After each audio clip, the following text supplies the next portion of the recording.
Again, man, this is a chance for you to tell your story, Raccoon, and Yeah. give people a chance to go, who is this guy?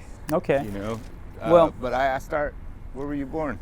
I was born in Omak, Washington, right here in north central Washington on the other side of the river, right next to the Colville Indian Reservation.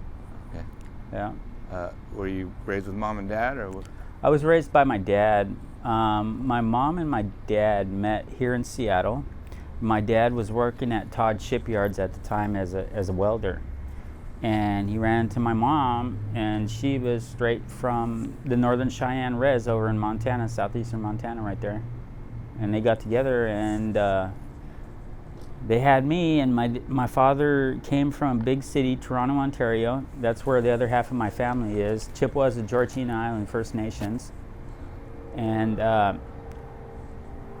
yeah, big city all the way. When we went back home in 95, To Ontario? yeah, to Toronto, and I met maybe 25 of my immediate family out of the 200 plus residents that occupy Chippewa, the Georgina Island. For the first time? Yep, Oh, for the wow. first time. And I'm meeting cousins that are 10, 15 years my senior. Yeah. First cousins. Oh, wow. Yeah. And second cousins were about my age, maybe just a couple years younger. But then I was 17, you know, so Well, you said you were raised with your dad, yeah. and then your mom and dad split up? Okay, so that one goes back to when my mom went to prison. She went to prison for murder. Yeah, and she did fed time on that. And so How old were you when this happened? I was about maybe 2. Okay, so maybe you don't 2, yeah. remember, but Yeah. it affected you, obviously. Yeah, it was before I could remember, you know. I do remember her, though, at one time, and I don't really like to tell that story right now because I really feel shame from that. Even though I was a child and I didn't know what I was doing and I was just mimicking what Dad did, it still doesn't make me, you know, it's just not right. You just don't do that to a mother. You know, so I carry that with me, you know, all the time. And there's many things like that, though. You know, that's just the start of it, you know. But yeah, I grew up back there in Omak all the way to Oroville, which is about 42 miles away. All through the Okanagan Valley I grew up. My dad raised me when my mom went to prison. When I was about 12 and a half years old, she finally got a hold of us, and she was in Pleasanton, California. So there was a gap when Yes. no contact or None. nothing. No. Wow. And that was my dad protecting me. I didn't know this until later on when he had to do it again. And I remember that time so vividly because this was after, you know, my mom did 12 years, right? And so I was about 12 and a half when she got work release over in Spokane.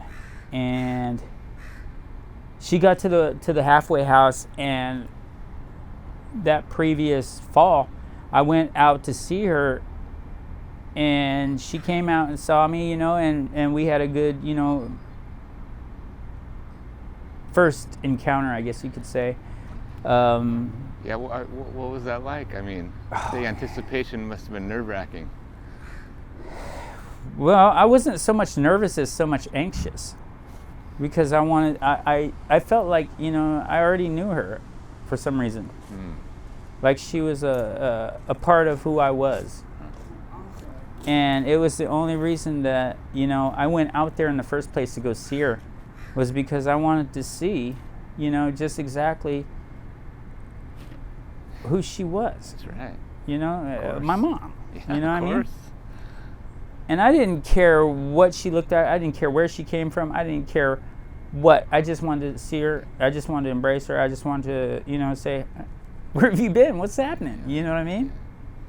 And when I saw her in the bus station, we was in the Greyhound bus station in downtown Spokane. So she was out of prison. Yeah, she was in the halfway house. Oh, you though. said that, yeah. Sorry, And so I don't know why we met there, but it was just a place of interests that everybody knew. So it was a meeting point that my dad and my mom set up. So we're walking through the garage part of it where the buses pick people up on and off. And I'm walking through these crowded people, and there's people everywhere. I mean, there couldn't have been more crowded bus station than this spot right here at that time.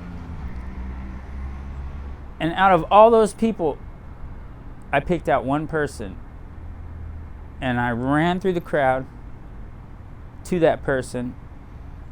And when I got to that person, they looked at me and acknowledged me, and I knew it was them.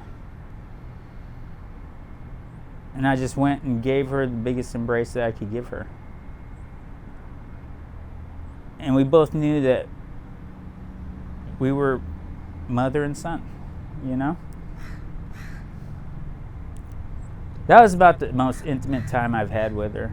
Since then, it was all downhill from my experience point of view. Tell me more. What do you mean? Well, a year after that, the next summer, my dad works all year long, and he saves up his money, and he puts it aside. And he tells me at the end of that school year, he's like, son, you want to go be with your mom for the summer? I said, yeah, what's happening? I ain't got nothing here to do except tease all the Canadian girls when they come down, But that was our thing, though. But yeah, I went out there to Spokane, and my dad and my mom, they met up and stuff, and they made arrangements or whatnot. You know what I mean? Didn't include me, whatever. But he had given her about $2,500 they'd saved up. For you to for me for the summer, for her to take care of me for the summer, He didn't have to do that. I know. I mean, if I was a parent and I said, you know what, you want to send my son to me for the summer? Come on with it. I'm with that. You ain't got to pay nothing about that. You know what I mean? I'll take care of this.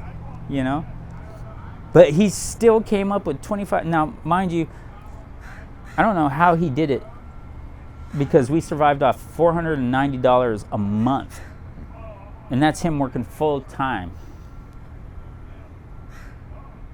Man, those were rough times. But I never went without a roof over my head. I never went without clothes on my back, and I never went hungry. And that was the main things my dad ever took care of. He said, before I ever take a drink, I'll make sure you got food on your plate, I'll make sure you got clothes on your back, and I'll make sure you got a goddamn roof to sleep over this night. He's like, you ain't going without that ever, son. And when my dad told me something, it was platinum. So you went with your mom for that summer. Yeah, and you were saying it was earlier. Yeah. Going downhill. Yeah.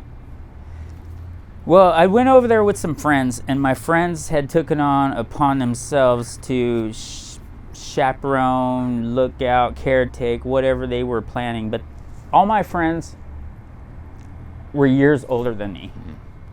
So I was 13 then. They were 16, 17, 18. Those were my friends then. When you're 13, that's old. Yeah. Those were my friends, yeah. So, I mean, I've always had older friends. It was just something that, I don't know. Older people are like attracted to me. You know what I mean? I don't know whether it's because, Or you're attracted to them. Or I'm attracted to them. You know what I mean? Want to be adult. But 9 times out of 10, I find out that,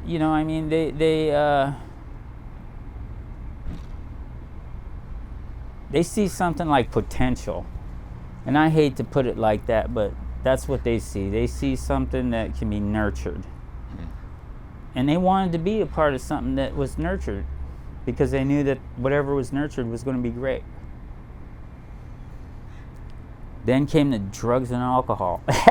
Well, anyways, that year, right, I'm sitting there and they part ways about a couple days afterwards. And about a week into me staying with her that summer, well, anyways, my friends took it upon themselves to, I don't know, see that I make it through it.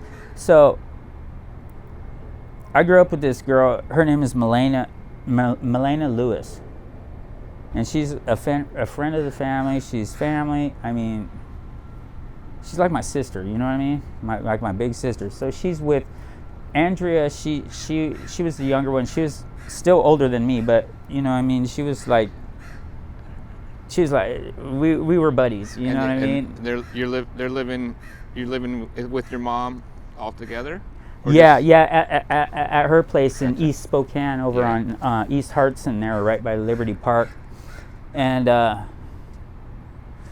her friend, my friend, they all decided to come with me. And I'm like, well, I don't know. I mean, to your mom's house? Yeah.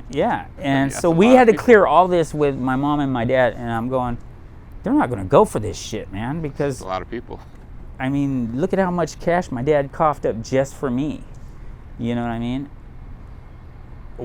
How are these guys going to, expect to survive, And so I said, well, you guys know what it is, you know what I mean? If you guys want to ride with it, you know what I mean?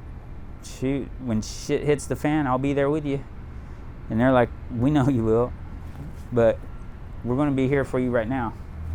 We'll worry about that later. And I was like, all right.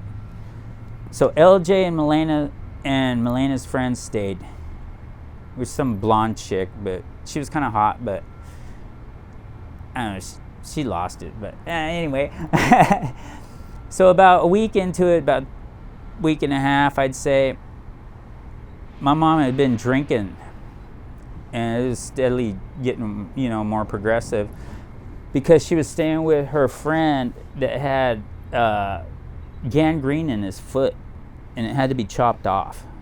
So about that time, she comes to me and she goes, Michael, I got to go to the hospital. She goes, I got to go with my friend to get his foot chopped off. She goes, I want you to take care of the house. I'll be back in a couple days. I said, all right. She goes, here's some money. And she left us $150 for 2 days. I'm going, okay, we'll see you tomorrow. No. But yeah, feeding 3 people, that's, even then that was a challenge, So a month goes by and still no word from her at all. During this time, I've had to go downtown Spokane when they had the Frederick and Nelson down there, and the Montgomery Ward. Yeah, I had to go down there and I had to steal a pair of shoes because somebody stole my shoes while I was at the park, at the swimming pool. And so I needed shoes, and I went and stole my first pair of shoes there. Got caught, by the way, but I still made away with them, so And you're 13? Yeah, I'm 13, and my friend LJ, he's a close friend of mine. We're sitting there. The girls, they finally took off with some guys downtown, whatever, and so they went partying. You guys are just like trying to figure it out. Yeah, For a month, you're like, how are we going to eat? Yeah. How are we going to survive? Yep. And so I don't blame the girls if they ran off, you know what I mean? And I'm all I got to worry about now is LJ. I'm 13 years old worrying about my older friends coming on an adventure with me. Yeah, you kind of feel responsible in a weird way, I bet. Yeah, and so I'm like, LJ, dude, I was like, what are we going to do, man? Next thing you know, they're turning the power off. And then the next thing to go after that is water. Wow. Water is going to be next. So we're filling up the bathtub. We're filling up all jugs we can find, buckets, whatever, with water. Because they're going to turn this off. I'm in a 3-bedroom house in East Spokane, which at the time wasn't a very, ideal spot to live. It was like, it was wild. But, yeah, I was 13 years old, and I told LJ one night, I said, dude, we can't do this no more. I said, I've already forged 3 of my mom's checks to get food for us. I said, I can't do this. You know what I mean? This is crazy. And he goes, all right, what do you want to do? And I said, well, I want to call my dad. And so I called Dad up. And it was about 9 a.m. in the morning, or 9 p.m. at night. I said, Dad, he's like, yeah. I go, she left. And I can hear him sighing. He said, where'd she go? And I said, she went with that guy that was on the fucking goddamn couch with his purple foot to go get it chopped off at the hospital, and they never came back. She told me a couple days. It's been a month. He goes, oh, Christ. He goes, you got any food? I said, no. He says, you got any money? I said, no, she took it with her. He goes, I'll be there in 3.5 hours. And he's coming from Omak, Washington. Yeah. He like Yeah. dropped everything. Yeah. And he came, he said, I'm going to pick you up. And he picked me up. And this is the part I won't forget. When he came to the house at 11 p.m., 12 p.m., or 12 a.m., whatever it was, he was there quick. I couldn't believe how quick he was there from Omak. And he brought his friend Lane with him. Lane was driving with him and stuff. And I hear him pull up. And I go and I open up the door. I'm standing in the doorway and stuff. Him and Lane get out and they come up to the porch. My dad walks straight on into the house. Doesn't look at me. He stops, he pauses by the door where I'm at. And he goes, you'll never have to go through this again, son. And he walks in the house. And he goes, can I use the goddamn toilet? I was like, yeah, but you gotta wash it down with water. He's like, I know the fucking drill. So he goes in there and he uses that. My dad's been in the Korean War, and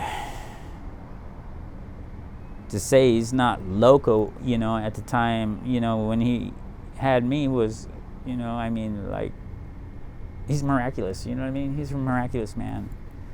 And if you knew him, you would think he was a miraculous man also.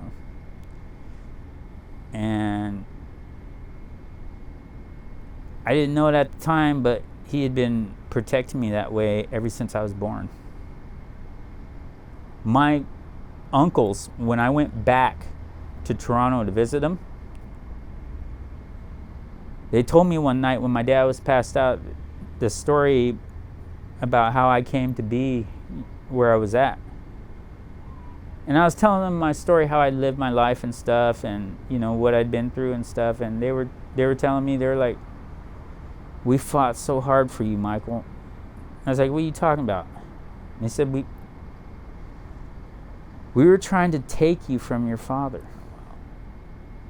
And I said, why? And they said, because he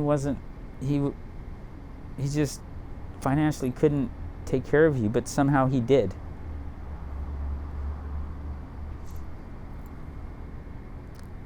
They just pretty much basically, you know, had to bow down at that time because, you know, they were misinterpreting the potential of my father. Right. This man survived a Korean War, hand-to-hand combat. And you don't think he could take care of a child?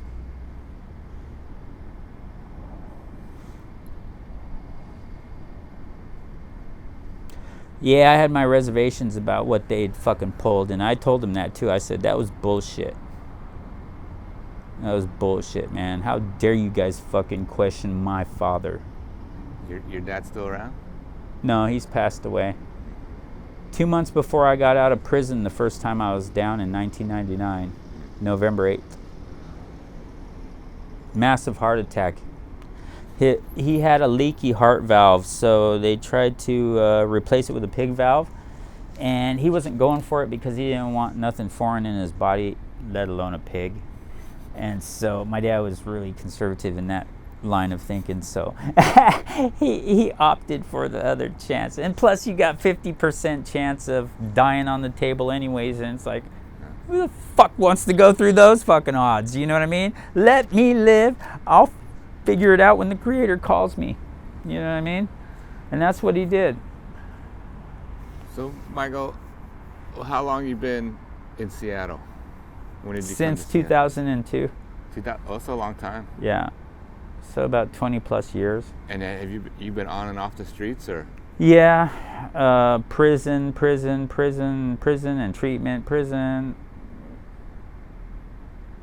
Yeah, it's just... Right now I'm setting a record because every day I wake up and I'm out here on these streets is a day that I've went without being locked back up in the state institution. This is the longest I have went since age 13 without being charged and committed into an institution for X amount of time. You think, like, when you were 13, you had to go steal those shoes? Yeah. For the first time? Yeah. Did that kind of, I don't know, like start something? It did, because also... there was no backdrop to fall upon, whether right or wrong. Okay?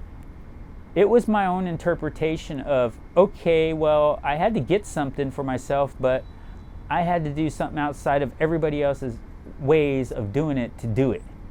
Right. But I'm okay with that. Okay? Because it was for a good reason, you know? And I still feel that way. And so that kind of, I guess, value system continued on. It did. In a sense. It did. With crimes and then Yep. caught and just, yep. Again, like you said. And then it exacerbated once the drugs and alcohol came along, because, I mean, then it got out of line. And, you know what I mean? How did you get introduced to drugs and alcohol? What was that story? My friends. Those older friends. My friends, yeah. Naturally, of course, yep. of course. I started smoking weed when I was about 12, 13, yeah. Gotcha. And it started with weed. I still was against alcohol and everything else. I didn't do that until 17, when I had my first kids as mom. And my dad, that was pretty much my last stretch that I had got to be with my dad before I went to prison, and then he passed away. Gotcha.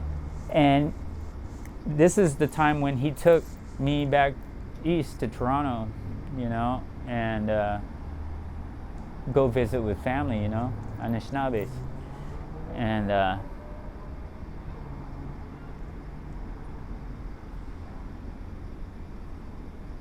yeah, that was an up and down year there. I had my first child, and he was so in love with that girl that was the only time I saw him smile in a long time like that. You know what I mean? When he saw his granddaughter? Yeah.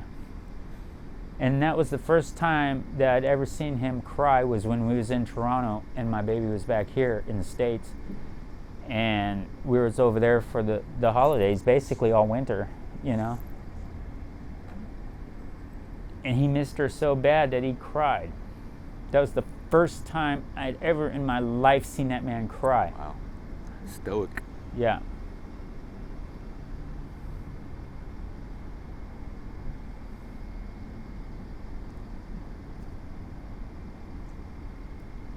And so I stayed in Toronto for about 3 months. My dad came back, he flew back. I opted for the cheaper route and took the bus, you know. I like the scenic route, you know, but after that, we moved from Orville to Omak, and I got into a lot of, you know, I mean, more things of the nature of like criminal activities, such as selling drugs. I got into selling weed so much, you know, I mean, doing drugs, robbing people, busting doors down, kicking doors down, you know, I mean, rushing up on people with guns drawn out. You got sawed-offs right there. You pull that sawed-off out, boom, you put that in somebody's muzzle, they're gonna pay attention to you, you know. And it was very rare that we had to light up the room, but when we did, it was not a pretty scene. But yeah, luckily those were rare and far between. Usually they pay attention, you know, and they like follow rules, but if you don't. And then as you're doing this, you get caught, go to prison. Yeah. Do it again. Yeah. Keep doing it.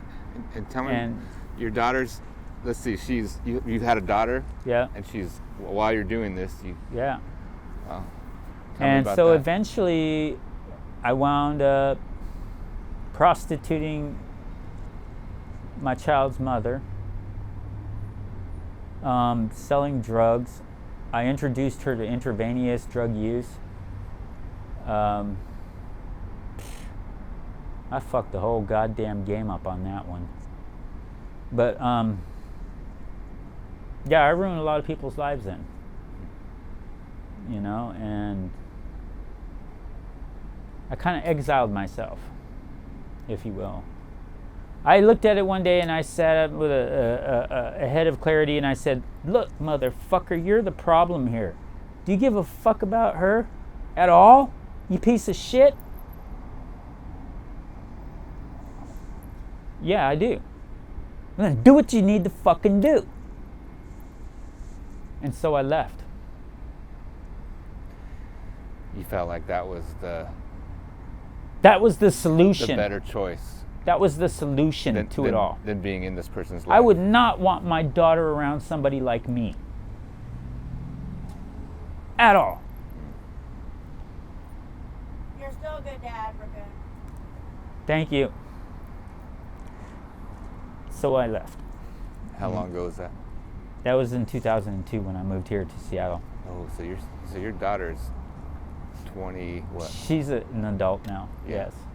And you are in contact All with her? three of my children are adults now. 3. Yeah. You didn't hear about the other 2?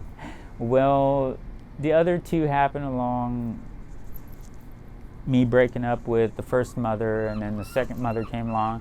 But she had always been there because she was like, you know, she was friends with the family, you know what I mean? And it was like, who would have thought, you know what I mean, that I would wind up being intimately involved with this girl when I grew up right alongside her, you know? But it happens. You're out in fucking podunk nowhere, and you spend so much time around each other that you just, you know, I mean, you adapt, I guess you could say. Well, you're not the first, you're not the last. Yeah, you know. It happens. I'm Sure. just glad that it ain't more severe than that. I've heard cases, but I mean, that's neither here nor there. But so with this second mother, you had one daughter with the first, and what? Then the second and third came with Boys or girls or what? Second was a girl, third was a boy. Okay. And my dad loved the hell out of him too. He loved both of those, but he loved Julie the most because it was his first granddaughter, you know, that he actually got to be around. Yeah. Because my sisters are like 20, 30 years older than me. Oh. And so, you know, I mean, it's like, I tried to meet them, but they declined because they had issues with my dad, but it spilled over to me. And so when I talked to him on the phone, I was like, that's fucked up. You know, I kind of lost it. I was 17 years old. You know what I mean? And I told him, you know, I was like, that's fucked up. How you guys going to do that to me? You know, I came all the way over here from Washington State. Do you know where that's at? I started talking all grimy to him. And I don't feel bad for it now, you know, because I wanted to meet him. You know what I mean? I didn't have no reservation. I was a child. Children don't have much fucking reservations about anything. You want to meet your cousin? Yeah! Yeah, I got a cousin. Where is he? You know, or her, you know? It's not, well, where they been? You know what I mean? You don't care. That's adult shit, you know what I mean?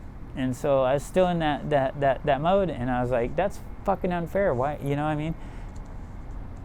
And she stood by her guns, and I said, well, goodbye when I got off the phone. I was like, well, goodbye. I handed it back to my dad. I said, take that shit. I said, that's fucked up. And he's like, what? What happened? I said, she'll tell you. And then he told her, and he's like, well. He's like, all right. He's like, I don't know what to tell you. I don't know what to say. All right. So you haven't talked to your children in a good 20 years? Yeah. And you know where they are? No. I guess the question is, you know, you kind of stepped out of their lives, Yeah. thought that was a better choice, and what do you think now? I Is it hope the that desire? they are successful and are so busy in their lives that they haven't had time to worry about thinking about me. You know what I mean?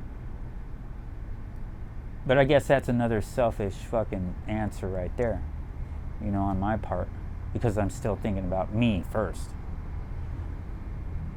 I guess I really should be thinking about, you know, is you know, I mean, what role did my mother play in not being there when I was little? What did I go through? I went through a lot. I went through heckling at school. Where's your mom? Did she leave you? Da, da, da, da, this and that, you know, everything else from the fucking, you know, because everybody had a mom except me. I just got a dad. Well, where's your mother? Were you born out of an apple tree or something? You know, because I lived out in the apple orchards, you know. I mean, I've heard it all. You know what I mean? And so that kind of anger carried with me, and so I was always fighting these motherfuckers 2-3 grades ahead of me because they'd run their fucking mouths. And I'd have to nut up out of nowhere because nobody had my fucking back. And I'd have to handle these motherfucking suckers all by myself, sometimes 2 or 3 of them at a time. Fuck you motherfucking punks. And I'd rock with them. We did that all through grade school until I left. And then I went to Pasco Sherman Indian School. Didn't have to worry about them no more. But yeah, that's, you know, I mean, that's... Well, let me ask, you know, you hope that your kids do not think about you. When you were younger, were you thinking about your mom when she wasn't there? Yeah, I would. And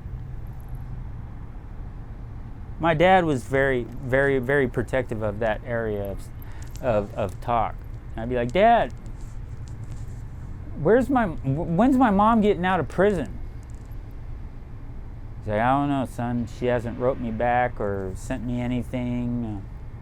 I'll let you know when she does, though, okay? All right, Dad.